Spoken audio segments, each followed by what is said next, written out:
Leave it to Bleacher Report to come out with the most ridiculous trades ahead of the NBA season. They mocked one player to every single team ahead of this new NBA season. And the player that was mocked to the Orlando Magic was, as you can see, Darius Garland. Today we're going to be talking about just the possibilities that could even happen. And spoiler alert, it wouldn't, and it probably won't ever happen. But we're going to talk about that and then do some general Magic housekeeping stuff ahead of the season, which is about 3-4 days away from today. So we finally kind of made it. The season is ready to start, and I'm very excited. But guys, first of all, make sure that you subscribe to the channel. Join the Magic Digest family here on YouTube. I love hearing the opinions that you guys have and reading them down in the comments below. It's obviously trying to build a community here on YouTube.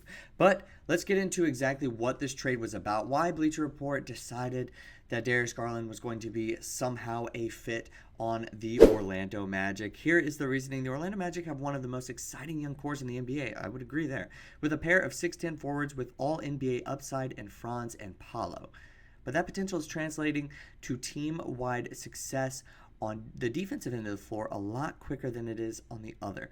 And the lack of a traditional playmaker may have something to do with that. If Orlando's offense stumbles out of the gate this year, it might want to start looking into more offensively oriented point guards, and the Cleveland Cavaliers might have one who isn't a great fit with his current backcourt partner. Cleveland obviously deserves a little time to figure out how this season will go too, but Darius Garland and Donovan Mitchell make up a pretty small guard duo. Pairing Mitchell with a bigger, more defensive-oriented wing who needs the ball a little less than Garland might make some sense. And the Magic have Jalen Suggs, enough salary matching contracts to get to Garland's cap number, and plenty of draft assets to sweeten a potential deal. Okay. There's a lot to unpack here. But first and foremost, guys, I've made plenty of videos over the summer and now into the season almost about different types of trade assets, what this team needs to do differently, how they are successful on defense and need more offensive help.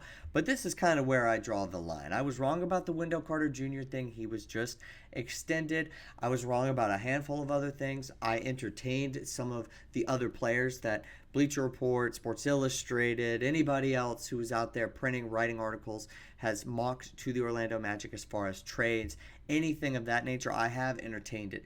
But this is it. I don't think that this would happen. But I will say there is an argument. There's always an argument. And first of all, it's the only one that is really ever used for the Orlando Magic getting a different point guard.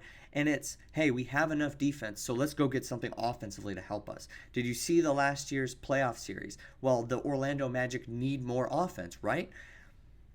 I think we just need to pump the brakes. I think it's clear that the Orlando Magic are going with the guys that they have, just as it is clear that the Cleveland Cavaliers are going with the guys that they have.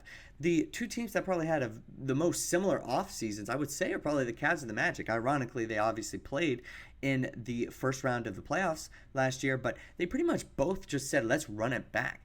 Cleveland, coaching change, Magic, got KCP, but otherwise, the teams are still the same for the most part. They're just kind of going to, put in their trust with their young guys and the depth that they already have. And that's okay for both teams, I think. I think the Cleveland Cavaliers would be more people's hot pick if Donovan Mitchell was a little younger, right? And if it felt like he had that kind of potential that Paolo Banchero does. But for the most part, they're probably in the same ballpark right now. And I think that both teams would consider this sort of trade to be a little bit far-fetched, especially right now. Now, I did say, obviously, that this would be something that would happen in the future, later on down the line during the season. But the Magic have a lot of players that aren't really tradable, especially by the trade deadline, specifically also Wendell Carter Jr.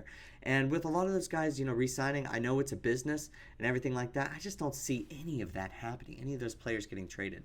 Now, I did also want to touch on a little bit, because this is a Magic channel, we don't really talk about a ton of other players specifically or in depth, but I did want to also mention some stuff about Darius Garland and why this probably doesn't really make a ton of sense.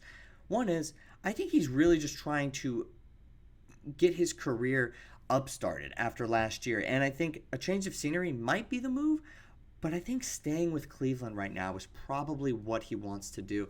I found this really interesting article about his season last year, and it kind of went into the injury that Darius Garland suffered. He had a fractured jaw in about the middle of the season, and it really threw him off, and it was personally, as he has stated, the toughest season for him as a pro.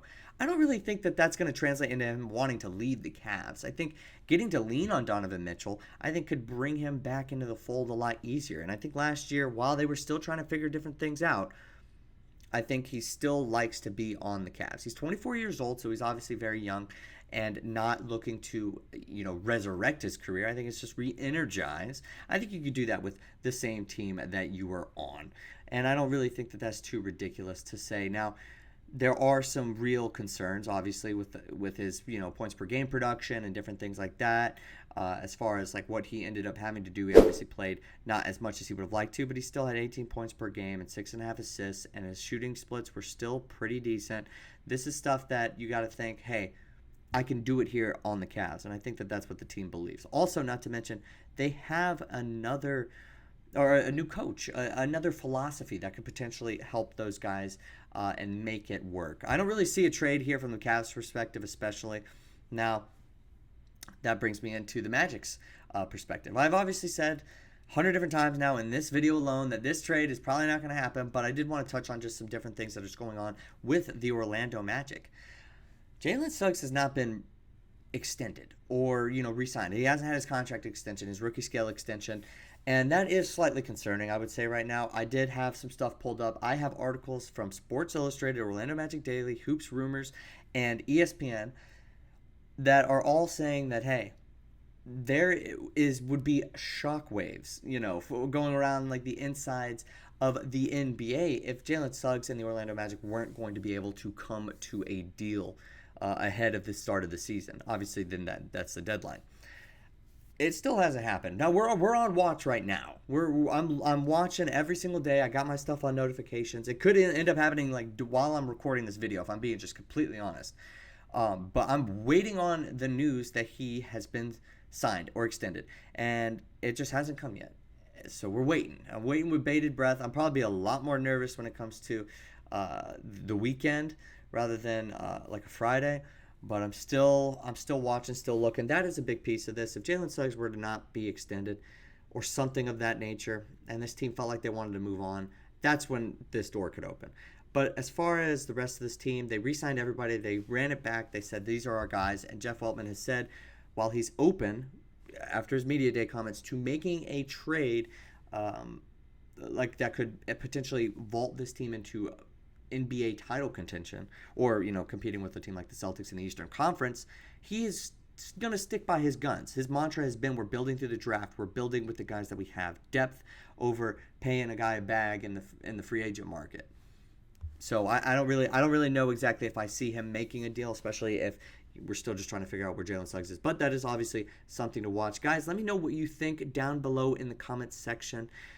Are you concerned about the Jalen Suggs development? Why isn't he signed? Is this going to go up to the wire? I think it could be. I mean, it seems like after every extension for the Magic since free agency started and throughout the entire summer, we've always said Jalen Suggs is probably up next.